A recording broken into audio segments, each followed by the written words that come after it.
Primera de Samuel, capítulo 12, comienza diciendo: entonces Samuel dijo a todo Israel: yo he escuchado su voz en todo lo que me dijeron y he puesto un rey sobre ustedes. Desde el versículo 1 hasta el versículo 18, entonces vemos cómo Samuel lo que hace es confrontar al pueblo.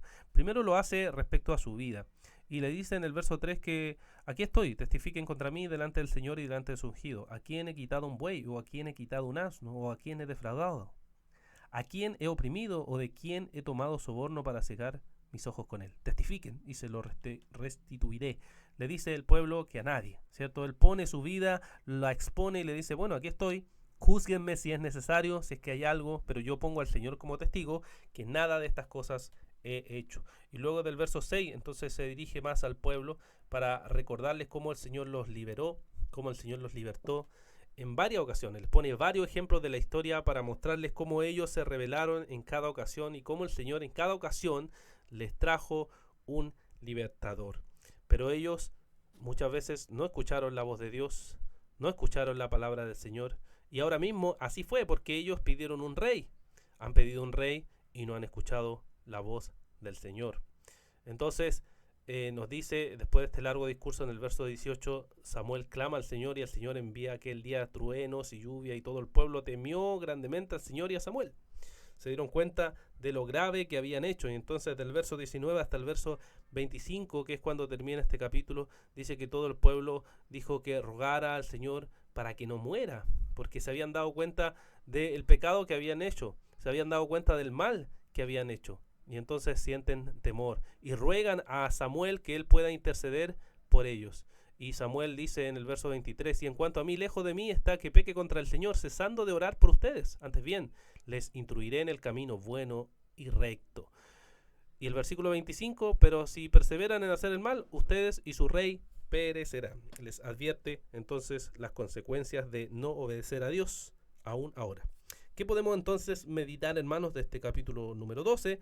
Primero podemos ver cómo Samuel se expone para que el pueblo juzgue si él ha vivido de forma pecaminosa o no. El pueblo puede examinar estas cosas.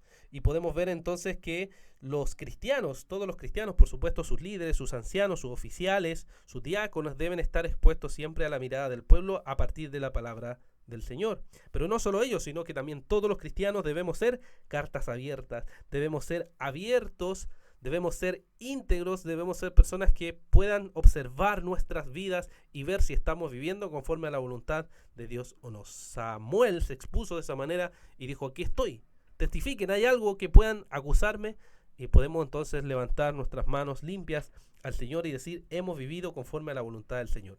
¿Qué pasa si usted fuera expuesto a algo así? ¿Realmente podría decir: estoy viviendo delante de Dios de una manera limpia? ¿Estoy viviendo delante de Dios con una conciencia limpia? ¿Podría decir eso delante del Señor hoy, ahora mismo, en este preciso momento? ¿O realmente hay algo secreto, oculto, pecaminoso, que no ha sido confesado, no ha sido entregado al Señor? Y realmente serás juzgado por eso. Ahora Samuel después confronta al pueblo con su pecado y le muestra el mal que han hecho, el pecado que han hecho. Y el pueblo reconoce después de una larga exhortación y se arrepiente por ese mal. De igual manera, lo que nosotros hacemos como cristianos es confrontarnos unos a otros con el pecado. ¿Quién nos dice la palabra constantemente? Exhórtense unos a otros. Anímense unos a otros. Tenemos el llamado a vivir en esta comunidad cristiana, la cual se exhorta, se corrige, se exhorta mutuamente para querer vivir y crecer en la voluntad del Señor. Y cuando reconocemos nuestro pecado, que hemos fallado, ¿qué hacemos? Nos arrepentimos, confesamos nuestra maldad y venimos al trono de la gracia de nuestro Señor. Es así nuestra dinámica, es así como vivimos como iglesia, es así como practicamos la voluntad del Señor. ¿O realmente estamos escondiendo las cosas, como usted dice, bajo la alfombra y no estamos confesando nuestra maldad y nuestro pecado? Samuel lo que hace entonces al final es orar e interceder por el pueblo. Y él lo hace para que el pueblo se arrepienta, reconozca su pecado y el Señor pueda guiarles constantemente. Pero Samuel no era alguien perfecto, tenía pecado, fallaba y no era como Cristo. Cristo, el cual ora e intercede por su pueblo. ¿Recuerda la oración sacerdotal en Juan capítulo 17? Cristo ora por los discípulos de ese momento, pero también ora por los discípulos del futuro. Y eso somos nosotros. Cristo está orando e intercediendo por nosotros en el trono de la gracia Y por eso podemos descansar en Cristo. Y por eso venimos a Cristo, porque Cristo es quien está constantemente orando por nosotros.